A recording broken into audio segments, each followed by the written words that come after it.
Just as Speaker Gingrich surged into contention here in South Carolina, a direct, fresh character attack on the Speaker. And, Mr. Speaker, I want to start with that this evening. As you know, your ex-wife gave an interview to ABC News and another interview at the Washington Post, and this story has now gone viral on the Internet. In it, she says that you came to her in 1999, at a time when you were having an affair. She says you asked her, sir, to enter into an open marriage.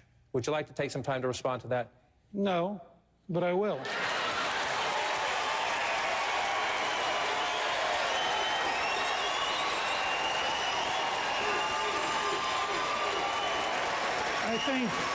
I think the destructive, vicious, negative nature of much of the news media makes it harder to govern this country, harder to attract decent people to run for public office, and I am appalled that you would begin a presidential debate on a topic like that.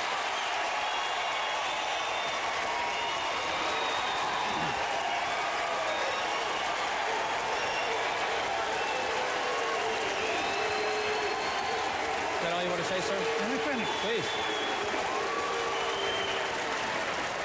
Every person in here knows personal pain.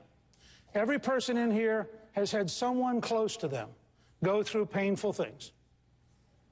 To take an ex-wife and make it 2 days before the primary a significant question in a presidential campaign is as close to despicable as anything I can imagine.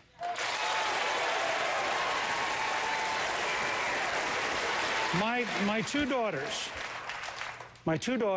wrote the head of ABC and made the point that it was wrong, that they should pull it, and I am frankly astounded that CNN would take trash like that and use it to open a presidential debate.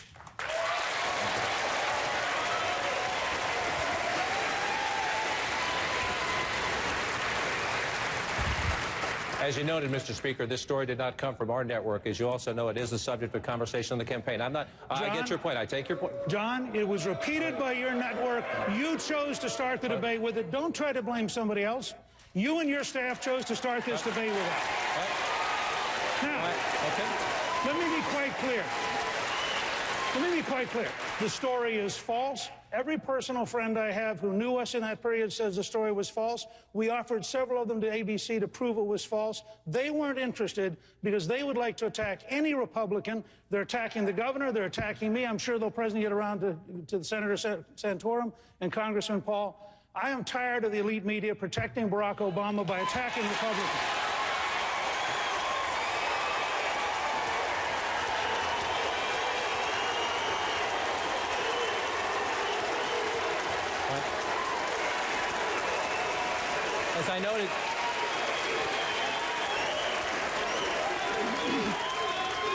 As I noted at the beginning, we have 4 podiums on this stage tonight, not 5. And when he exited the race this morning, Governor Perry quickly and forcefully endorsed Speaker Gingrich. And in that remark, he said that, no, Mr. Gingrich is not a perfect man. Senator Santorum, he said none of us are.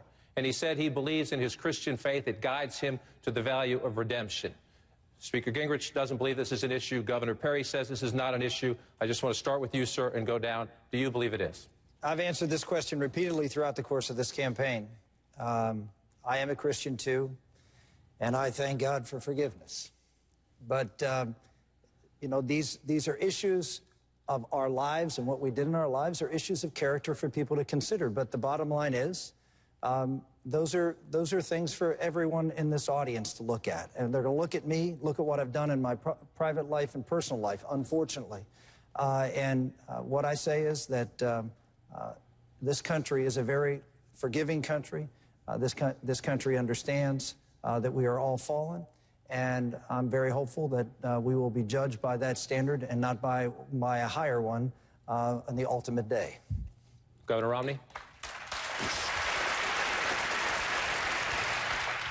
John, let's get on to the real issues. That's all I got to say.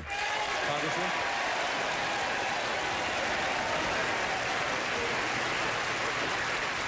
I think too often all of us are on the receiving ends of attacks from the media, and it's very disturbing because sometimes they're not based on facts, and we suffer the consequences.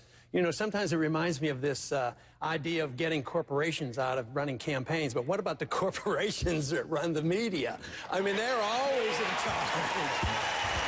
And I think our responsibility, since sorting facts and fiction, the people have to sort this out. But I think setting standards are very important, and I'm very proud that my wife of 54 years is with me tonight.